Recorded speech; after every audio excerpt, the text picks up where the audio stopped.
Gentlemen, the time has come once again to discuss things.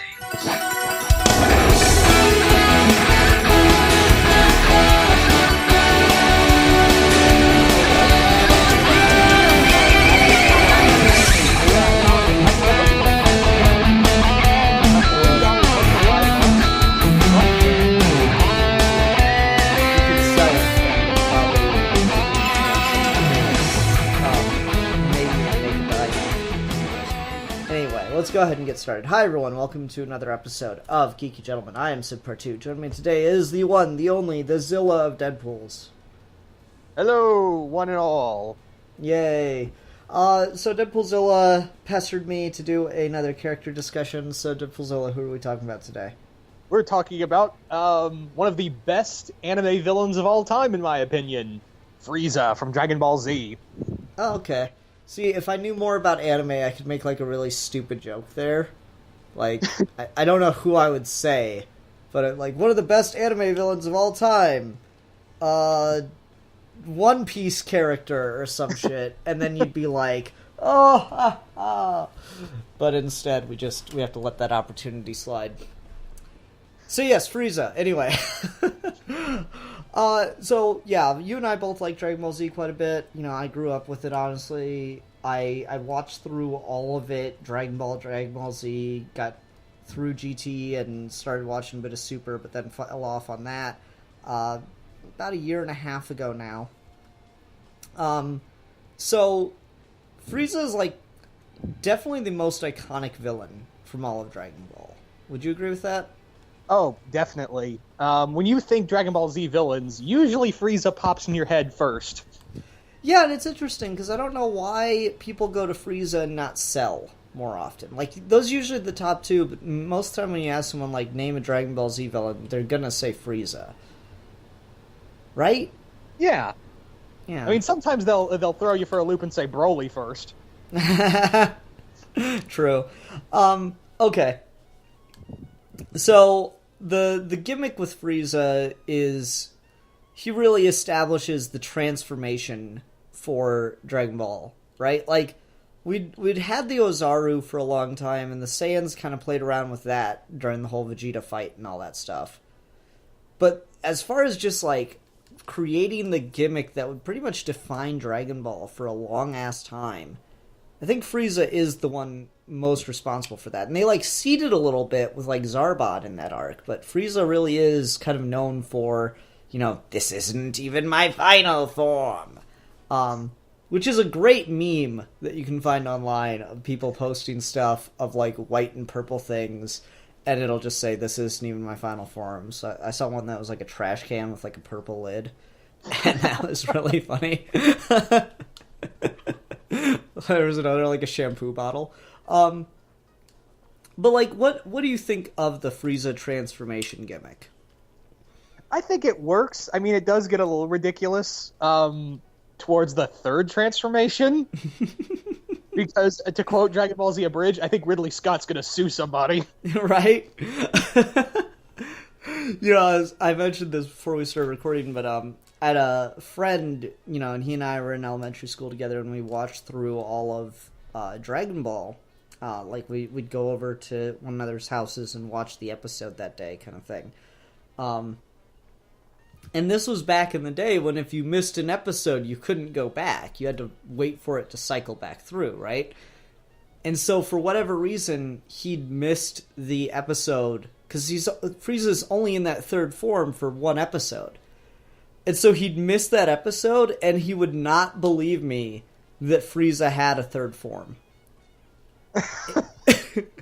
I think you've talked about this. I faintly remember you telling me this. Yeah, it's just like, I was like, oh yeah, Frieza's third form, he's got like a big egg-shaped head and stuff. And then he's like, what are you talking about with the bull horns? I'm like, no.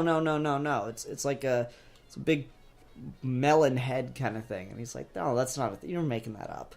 And then I actually, did a 1990s Google image search, and I actually found like this itsy bitsy little low res picture of Frieza's third form. He's like, that's not real. He just straight wouldn't believe me. It always cracked me up. But yeah, the gimmicks, the transformation gimmick for Frieza is one of those things I always found kind of interesting, and I don't know, man,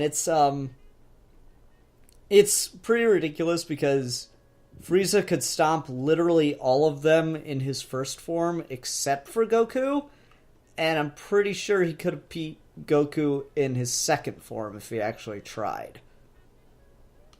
So, like, the forms seem all kind of pointless. Well, the thing, like, I think that they wanted to convey with Frieza and the whole transformation thing was that he's really vain and just really has to, like, overprove himself, like a jock who's been taking one too many steroids and everyone thinks he can't lift no more or has a tiny dick. Mm-hmm. So he's kind of like that guy who's like, he has to prove himself over and over again. That's fair, I guess. I don't know, it's just one of those things where I'm like, every time I think about the transformations, they are so incredibly pointless. They're cool as shit, but they serve no purpose. They are aesthetically nice. Like, I've seen Dragon Ball Z transformations that just look god-awful. At least with Frieza's multiple transformations, aesthetically they all look pleasing. Yeah, and like they each get better than the last, excluding the third form, which is why it probably only stays around for one episode. But like, there's something to the effect of like they get better, whereas like with Cell, can we all just agree that Imperfect Cell is the best Cell? Yes, because like, Perfect Cell is like a slasher villain. I know. So, like, Perfect Cell and Semi-Perfect Cell, they're alright, but, like... Semi-Perfect Cell looks fucking ridiculous. Yeah, he does. But, like, it's such a downgrade. Like, he had the weird feet as Imperfect Cell. Just everything about Imperfect Cell was awesome. And then it gets downgraded. With Frieza, like, the first form is easily the worst, and it's weird because I feel like you get that more than anything else. Throughout the Namek and Frieza arc. And then maybe it might balance out with final form. It might. Do you have a favorite form for Frieza?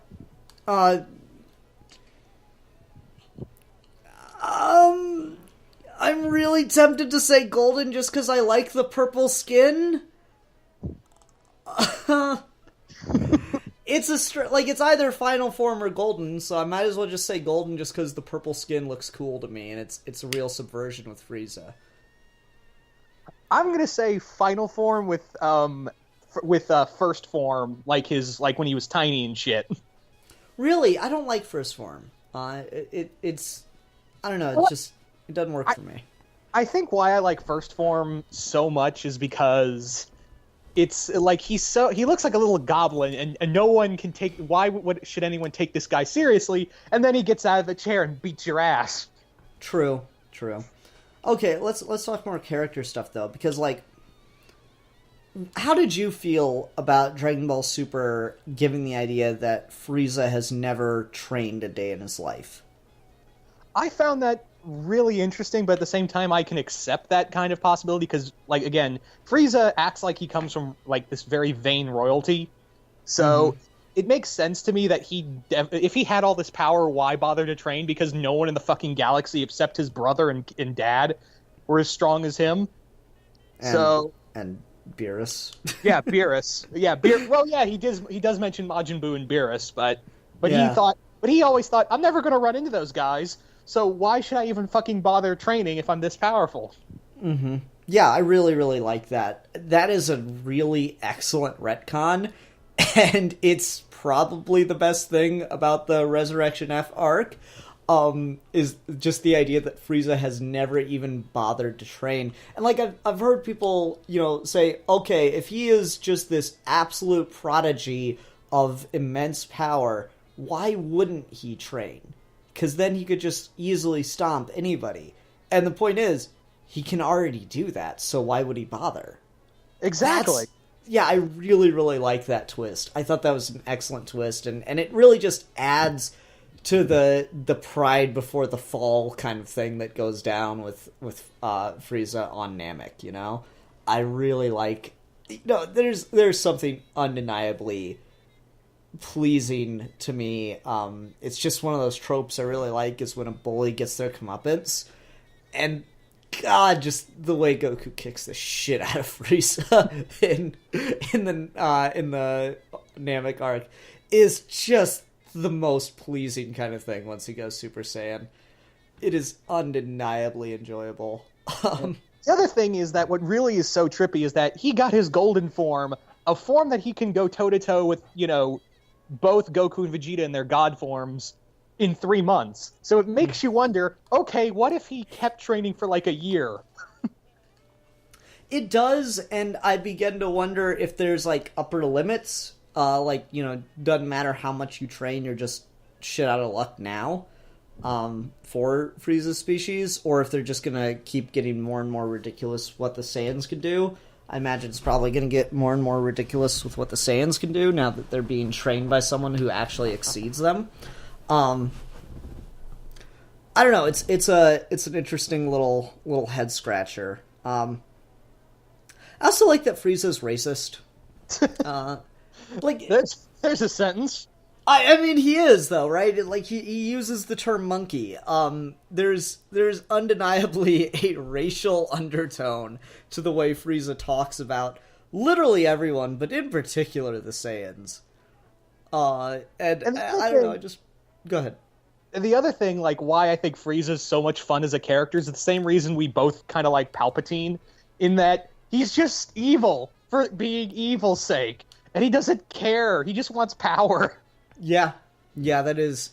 Frieza would be great in a Star Wars crossover, especially because they have the thing of like the ability to destroy a planet is insignificant compared to the power of the Force, and so like you could really push what the hell that means.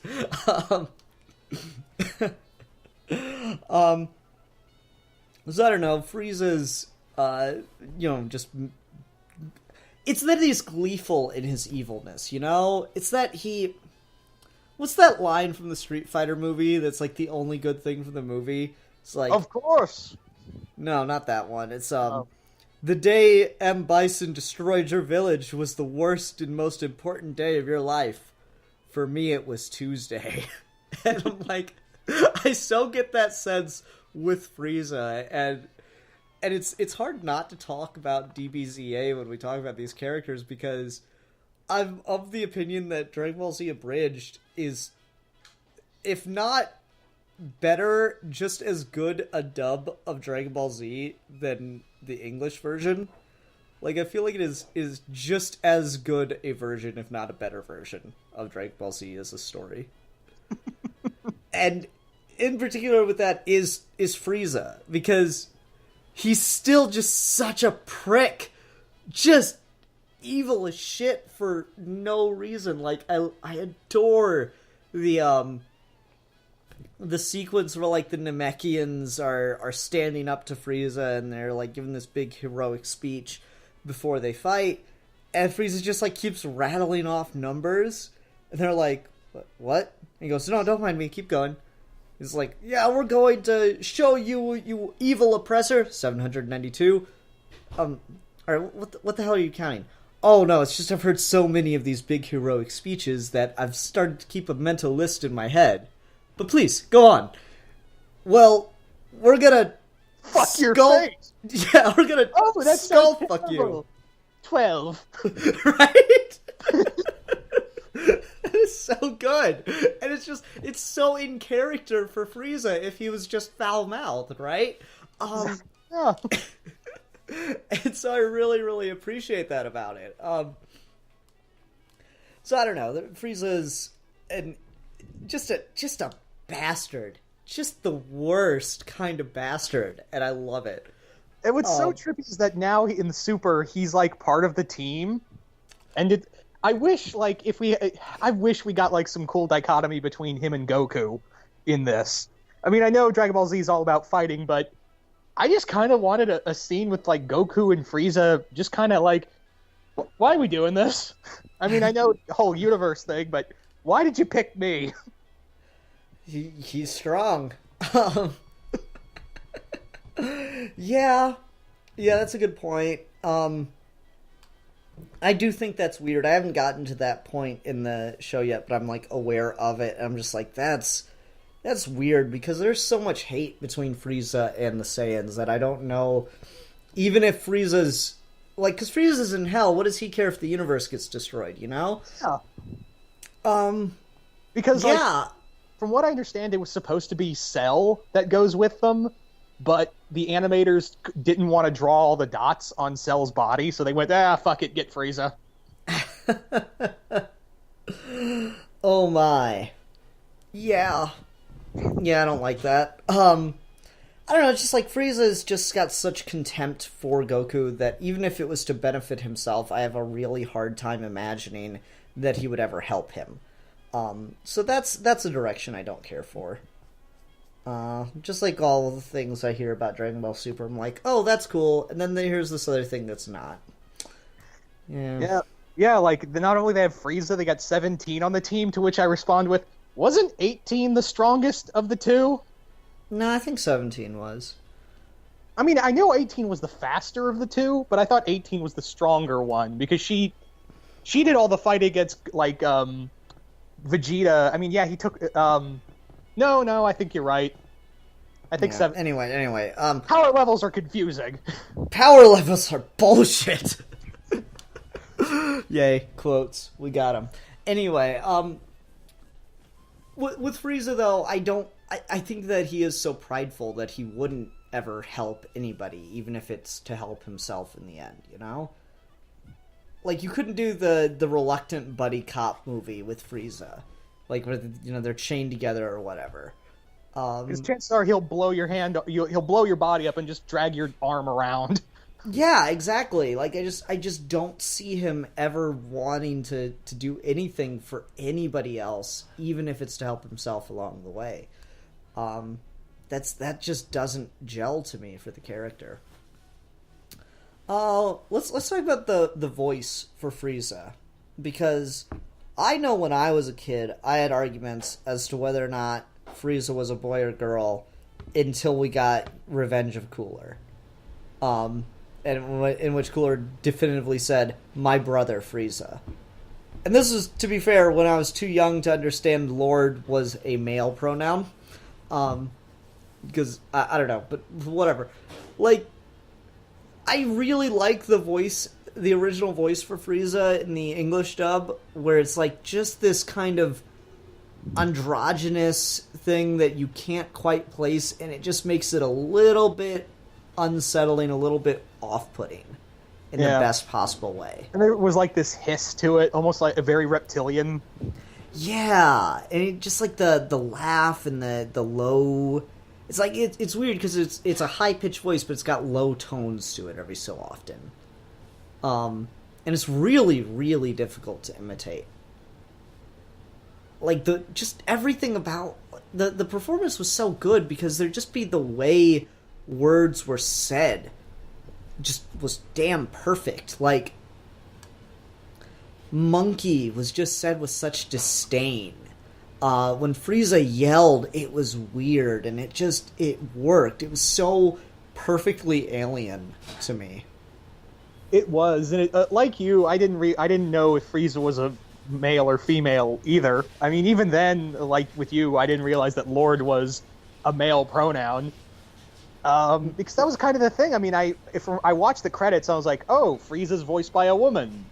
I guess she's a woman. And I didn't keep in mind, I wasn't young enough to understand that female voice actors could do male characters. I wasn't aware of that. Yeah. Huey Freeman and Riley Freeman will never be the same once you figure out that information. Yeah, it's weird. It's just the right kind of strange and unsettling in a way that really just messes with your perceptions, especially of Dragon Ball Z, because it'd been a pretty macho show, and Bulma, like the women characters, even if they did cool things, were still like kept in a very girly kind of light. Like Chi-Chi would kick people's asses, but she'd still always be cooking, and Bulma would always be concerned about boys and stuff. Frieza being there and just like you couldn't quite place him just was a really effective choice for what your perceptions of Dragon Ball Z were. Yeah. And I really like that. You could make the argument that we didn't really have a real, like, feminine fighter character since, I mean, yeah, we had her in Chi-Chi and Dragon Ball, but like you said, she became very maternal, but we didn't really get it in Z until 18. Mm-hmm. But yeah. With like you were saying with Frieza, it's like, it does feel very weird that when you had that mindset of, is Frieza a girl, it's like, oh shit. Yeah. And I don't know, I actually would have preferred that instead of leaving just the typical Frieza's a guy thing, or just do some weird sci-fi shit where Frieza's species doesn't technically have gender. That'd be awesome. Just to do weird sci-fi shit, because, like, I don't know, Dragon Ball Z's sci-fi was always really just an excuse to introduce more powerful characters without having to justify how Goku hadn't come across them before.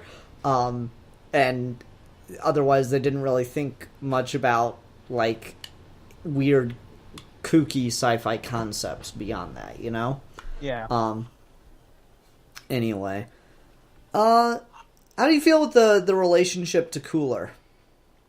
You know, I would have liked to seen that. I mean, I know he was made exclusively for the movies, and I was always, but I would have liked to seen, like, because wasn't there a movie that had Frieza and Cooler in the film? Because I think it was perhaps. Called, it was like something Destroy the Super Saiyans. No idea. I think. Wait, yeah, because DBZA just did their Christmas special using that. So you're right. But I don't know. I like the idea of, like, the sibling rivalry that comes from Cooler. Super DM64 Dylan over on Demons from Outer Space podcast, he has a theory that I really like, which is that King Cold controls the Galactic Empire, and he's divvied it up to half of it's owned by Frieza, half of it's owned by Cooler. And I really like that idea. Just the idea of the globe or the galactic evil politics is just really cool to me. I'm willing to accept that headcanon too. So, but it does make you wonder what happened to the Empire after Trunks killed Cold. I mean, that's kind of what the whole premise of Resurrection F is that they bring Frieza back to try to get the Empire back under control, and he's just still obsessed with Goku. I really like that idea that they actually brought the Space Empire back. And, Earth is actually, like, just factually, Earth is on the outer arm of the Milky Way galaxy, so it would kind of make sense that we're technically speaking in the outer rim, if we're gonna Star Wars this. So we would, conceivably be under galactic control. It's just so far out of the way that no one ever bothered with it because it didn't have anything of value. I really always like that idea.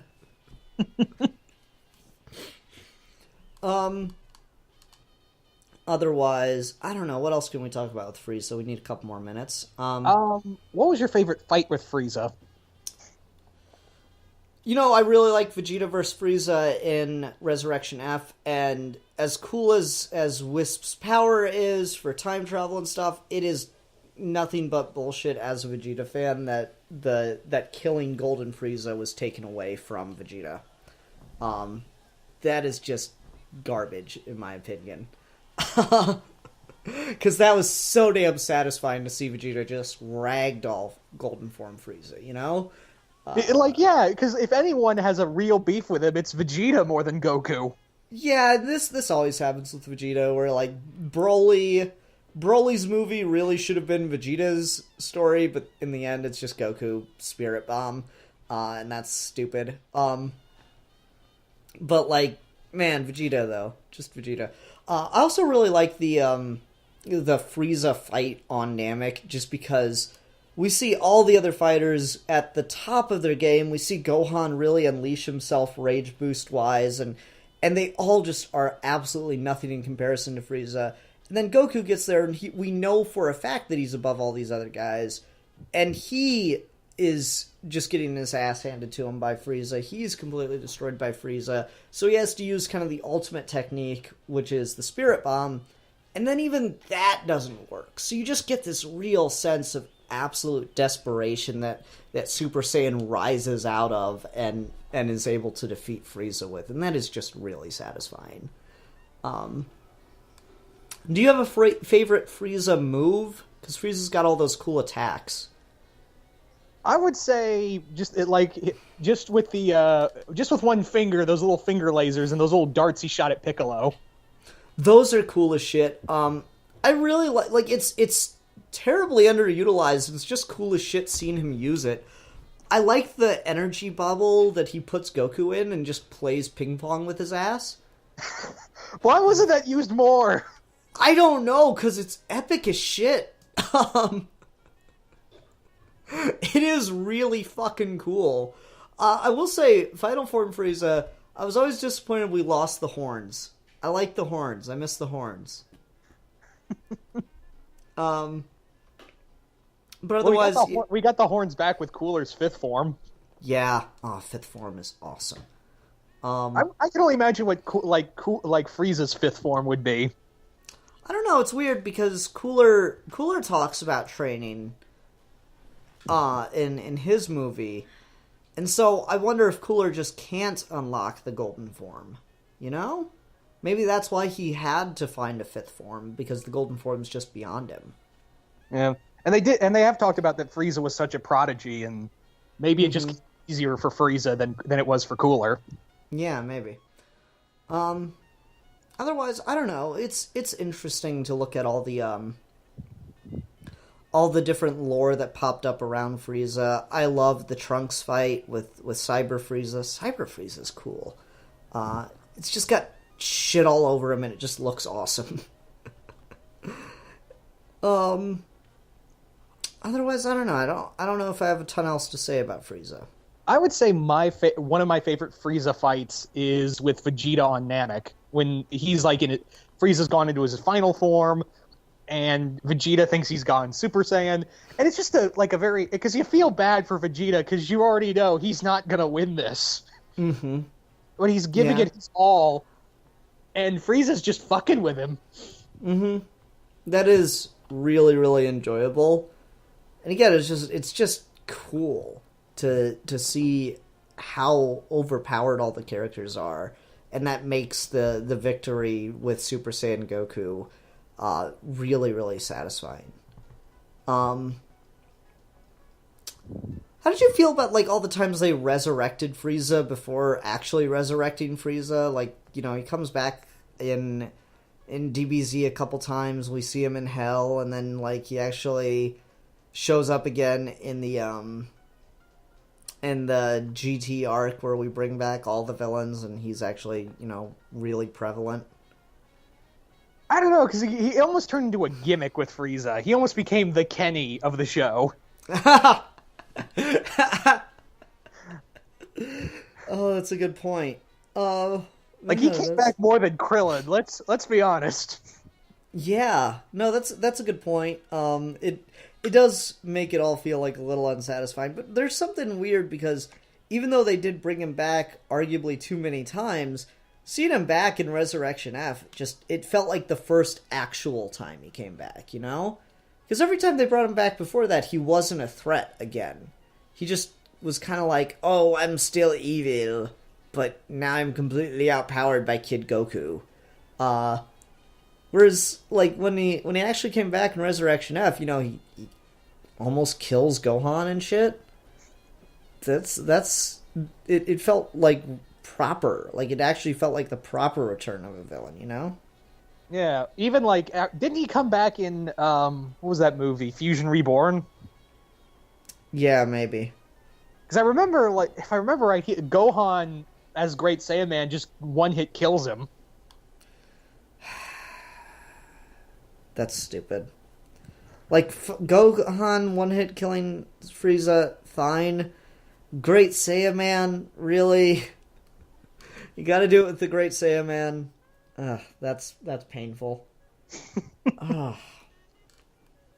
Alright, let's talk recommendation stuff for Frieza. What would you recommend people watch or read if they want to get a really good sense of Frieza? I would say the Namek arc, of course, with because that's his introduction. I would also say, of course, Resurrection F. And for shits and giggles from GT, the episode where he and Cell team up to fight Goku. Yeah. I really, really do like the Frieza arc, which is like when he's just the entire time that he's Final Form Frieza. I find really interesting. Resurrection F is good, or alternatively, Arc 2 of Dragon Ball Super. Also, I like the idea that Frieza's in this tournament of great fighters because Dragon Ball Z always did tournaments really well. So I'll have to wait to watch that myself. Just the idea that he's working with them does kind of irk me, though. So we'll see what comes of that whenever I get back around to Dragon Ball Super. All right, that'll do it. Dipplezilla, thanks for suggesting we talk about Frieza. No problem. All right, everyone, thanks for watching. Until next time, I'm the Philosopher. I'm the Don Juan of Comic-Con. And we are your Geeky Gentlemen. And we will be discussing things.